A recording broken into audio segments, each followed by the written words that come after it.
Everyone has got three things wrong. The number one is I'm not enough. The second one is I'm different, so I can't connect. And the third is I really want something like freedom from depression or success, but it's not available.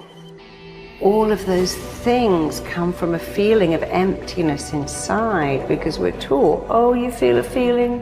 Why don't you eat some donuts or go onto eBay and buy, or Amazon, or have a drink? And our feelings are the most real thing we have. And we push them down and we find all this stuff to buy or eat or drink or take to keep us, like John Lennon said, comfortably numb. But then the feelings regroup and come back because they've always got a job to do. It ain't going nowhere. But if you go after the fight, if you approach the challenge, you have a much better chance of winning. This the fight of your life, baby. Are you hearing me? This the fight of your life. Since we cannot change the circumstances, but we can change ourselves. We can change what we do. Never forget, what comes easy won't last. And the things that last the longest never come easy. And that's the exact reason why the harder you work for something, the greater you feel when you achieve it. It is not going to be easy, my friend. It is not going to be a walk in the park where you can walk and smile all day. There are going to be some dark days. There are going to be some rainy days. There are going to be some sunny days. But at the end of the day, you are above ground and not under it. You have to decide. It's up to you to decide to be happy. It's that simple. It's not about if I had this thing, if I felt this way, if I was with this. There's no if. You are either happy and you decide to be happy right now and appreciate everything you have and have gratitude, or you don't. It's put up or shut up. Survive and advance. Win or go home. And that's why you spend all those hours grinding. That's why you spend all those hours pushing yourself to the limit. You spend all those hours running. That's why you spend all those hours sacrificing. You spend all those hours sweating. Every day I demand more from myself than anybody else could humanly expect. I'm not competing with somebody else. I'm competing with what I'm capable of. My number one competition is me. It's always you versus you. You got to be the one to get up every morning, be disciplined, put in the consistent daily hard work, because that gains success. No coach, no trainer, no mentor, no boss can do it. You versus you. Show me your character. Remain disciplined. Stay strong. When it all seems hopeless, keep plugging away. Nothing can stop you if you don't stop for anything. Don't stop for anything. Never break your discipline. Remain faithful to yourself and your vision. We all have a voice in our head. Some of us are very spiritual, some of us are not, but we all have this voice and you're doing, this is wrong, don't do that. The more you don't listen to that voice, the further that voice gets away from your head. Some people call it the Holy Spirit, some people call it God, some monks, whatever you call it. It's there. We all have it. It's the right or wrong voice. But the more we don't listen to it, the more that voice goes away. The only voice you hear is yourself. When the only voice you hear is yourself, you're wrong. There's a voice that guides you through life. But sometimes it's guiding you in a direction that you don't want to go. That's usually the right place to go. It's that uncomfortable place. So that voice is always talking to me, but we don't listen to it. I listen to it. And when I start getting anxious, nervous, like we all know when we've done too much because it's telling us, I'm getting tired, I'm wearing down. But we go. I start talking to my fiance, hey, I'm doing too much. We start now, like I did in Hell Week, like I do all the time, the 1 second decision. It's that decision when your mind starts to get so amped up. Whenever you can't hear yourself think, you gotta slow down. Whenever you're living off a schedule, every day's a schedule, you have no time for yourself.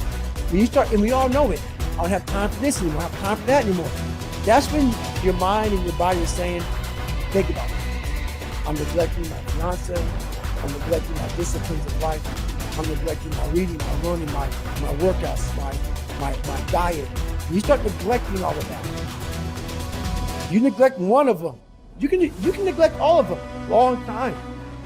It's going to haunt you.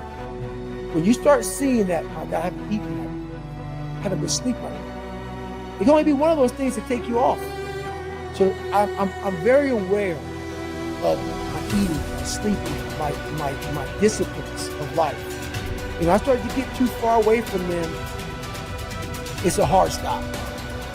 Because what made me me are the not just disciplines, the self-disciplines of life.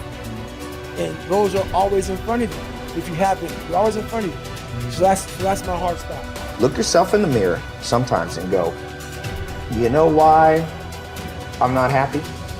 It's because I didn't listen 10 years ago and I got in the wrong career.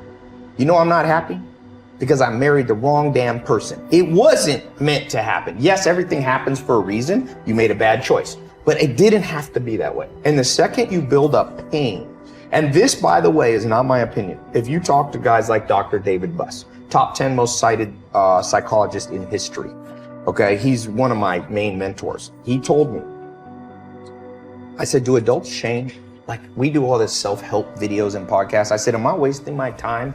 He goes, yeah, kind of. I said, why? He said, well, after 25, it's very hard to teach old dogs new tricks. By the way, that's why I've changed. Most of my stuff targets people 18 to 25. That's why I do Snapchat and all that, because there's hope for 18 to 25. Now, if you're over 25, before you get depressed, he told me, but I have good news for you, Ty. I said, what? He said, adults learn through massive trauma. So you will learn. You have to let in some trauma into your life. And that's rough, but no pain, no gain. Like if you are 100 pounds overweight and you want to be able to play basketball, here's my news for you.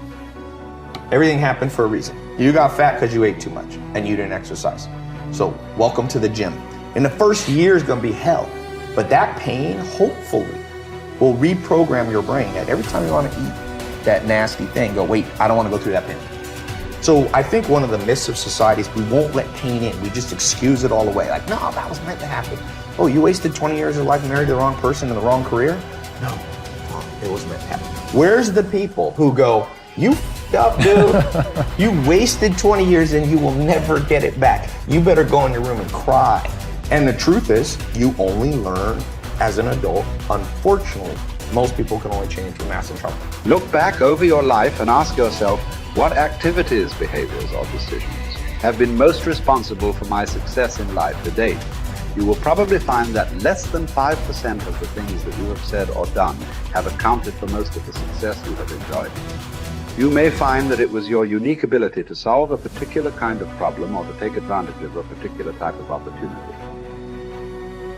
You may find that your special talent was an interpersonal skill that enabled you to influence and persuade other people at a particular time and place. You may find, on analysis, that it was an ability to take charge and accept responsibility for accomplishing a particular goal. Whatever has been responsible for your successes in life to date may be a good indication what you should be doing in the future. Analyze your work based on the measure that I call return on energy. Leaders in every field deliberately apply their talents and energies where they can achieve their greatest return on the amount of energy, mental, emotional, and physical, that they invest in any endeavor. They refuse to take on jobs or work in areas where they cannot perform at exceptional levels. They treat themselves as valuable resources and they spend their energies very carefully. One of the questions that you might continually ask yourself is this the best possible use of my time and energy? Is what you are doing right now the most valuable thing that you could be doing, given your particular combination of talents and abilities? Often answering this question will help you to see that there is a vast difference between what you are currently doing and what you should be doing if you want to be fulfilling more of your potential. Once you have chosen your ideal job or occupation for this stage of your career, your biggest responsibility is to make the decision to become very good and then to become excellent at what you do. In a lengthy study on successful Americans, the Gallup organization discovered that expertise, or being recognized by your peers as one of the very best in your field, was one of the essential ingredients for success in American life. We said before that self-confidence comes from positive knowing rather than positive thinking. It is only when you know that you are outstanding in your chosen field that you really feel terrific about yourself, and that you enjoy high levels of self-confidence. Men and women who are good at what they do and who know that they are good at what they do are very different from those who are only average. They walk and talk and dress and behave differently. They have an attitude of assurance and certainty about themselves that causes them to stand out in any group. They have a deep down sense of self-worth and self-confidence that is evident to everyone around them. The quality of a person's life is in direct proportion to their commitment to excellence, no matter what their chosen field.